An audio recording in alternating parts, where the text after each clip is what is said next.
নমস্কার, আমি সুমনা।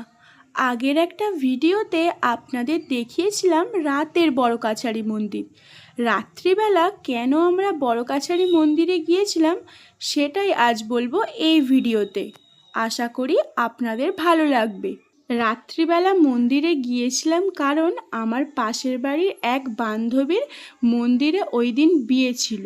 সত্যি বলতে একটা নতুন অভিজ্ঞতা সঞ্চয় করেছি। অনেক তো বিয়ে দেখেছি, কিন্তু এই মন্দিরের বিয়েটা একেবারে অন্যরকম। বিয়ের জন্য মন্দিরের পাশেই একটা দোকান আগে থেকেই ভাড়া করে নিয়েছিল, ওখানেই বিয়েটা হচ্ছে। বিয়ের যা যা নিয়ম বা রিচুয়ালস থাকে সবই মেনে বিয়েটা হচ্ছে, কিন্তু সিঁদুরদানের সময় ওখানে লাইটটা একটু কম ছিল, তাই একটু অন্ধকার লাগছে। আমার তো প্রথম থেকে শেষ পর্যন্ত বিয়েটা দেখতে বেশ ভালোই লেগেছে। আপনাদের কেমন লাগলো অবশ্যই কমেন্টে জানাবেন। সবাই ভালো থাকবেন, সুস্থ থাকবেন।